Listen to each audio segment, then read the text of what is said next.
ಬರೀ ಸ್ಯಾಲ್ರಿಗೆ ಅಂತ ವರ್ಕ್ ಮಾಡಿದ್ರೆ ಜೀವನದಲ್ಲಿ ಈ ಎರಡು ವಿಷಯನ ತುಂಬಾನೇ ಮಿಸ್ ಮಾಡ್ಕೋತೀರಾ. ಒಂದು ಟೈಮ್ ಫ್ರೀಡಮ್, ಇನ್ನೊಂದು ಮನಿ ಫ್ರೀಡಮ್. ಅಂದ್ರೆ ಎಲ್ಲದಕ್ಕೂ ಶನಿವಾರ ಭಾನುವಾರನೇ ಕಾಯ್ಬೇಕು. ರಜಾ ಇದ್ರೂ ಕೂಡ ನಿಮ್ಗೆ ಇಷ್ಟ ಬಂದಾಗ ನೀವು ರಜೆ ಹಾಕೋಗಿಲ್ಲ, ಬೇರೆಯವ್ರ ಅಪ್ಪಣೆನ ಕೇಳಲೇಬೇಕು. ನಿಮ್ಮ ಸಮಯನ ನೀವು ಬೇರೆಯವ್ರಿಗೆ ಮಾರ್ಕೊಂಡ್ಬಿಟ್ಟಿದ್ದೀರಾ. ನಿಮ್ಮ ಸಮಯದ ಮೇಲೆ ನಿಮಗೆ ಯಾವುದೇ ರೀತಿ ಅಧಿಕಾರ ಇರೋದಿಲ್ಲ. ಅಂದ್ರೆ ನಿಮಗೆ ಟೈಮ್ ಫ್ರೀಡಮ್ ಸಿಗೋದಿಲ್ಲ. ಎರಡನೇದು ಮನಿ ಫ್ರೀಡಮ್. ನೀವು ಏನೇ ಪರ್ಚೇಸ್ ಮಾಡೋದಕ್ಕೆ ಹೋದ್ರು ಮೊದಲು ನೋಡೋದೇ ಪ್ರೈಸ್ ಟ್ಯಾಗ್.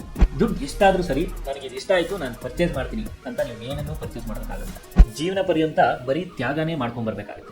ನಿಮ್ಮ ಆಸೆಗಳನ್ನ ಅಥವಾ ಕನಸುಗಳನ್ನ, ಅಥವಾ ಜೀವನದುದ್ದಕ್ಕೂ ಬರೀ ರಾಜಿ ಮಾಡ್ಕೊಂಡೇ ಬದುಕಬೇಕಾಗುತ್ತೆ. ಆದ್ರೆ ಬಿಸ್ನೆಸ್ ಅಲ್ಲಿ ಇದು ಎರಡನ್ನೂ ಆರಾಮಾಗಿ ಅಚೀವ್ ಮಾಡ್ಬೋದು. ನಿಮ್ಮ ಸಮಯಕ್ಕಾಗಿ ಯಾರ ಅಪ್ಪಣೆನೂ ನೀವು ಕೇಳೋ ಹಾಗಿಲ್ಲ, ಅಥವಾ ನೀವು ಎಷ್ಟು ಜಾಸ್ತಿ ಎಫರ್ಟ್ ಹಾಕ್ತೀರೋ ಅಷ್ಟು ಜಾಸ್ತಿ ನಿಮ್ ದುಡ್ಡು ಮಾಡ್ತಾ ಹೋಗ್ಬೋದು. ಹಾಗಾಗಿ ಟೈಮ್ ಫ್ರೀಡಮ್ ಮತ್ತೆ ಮನಿ ಫ್ರೀಡಮ್ ಇದು ಎರಡು ನಿಮಗೆ ಬಿಸ್ನೆಸ್ ಅಲ್ಲಿ ಮಾತ್ರ ಸಿಗೋದಕ್ಕೆ ಸಾಧ್ಯ.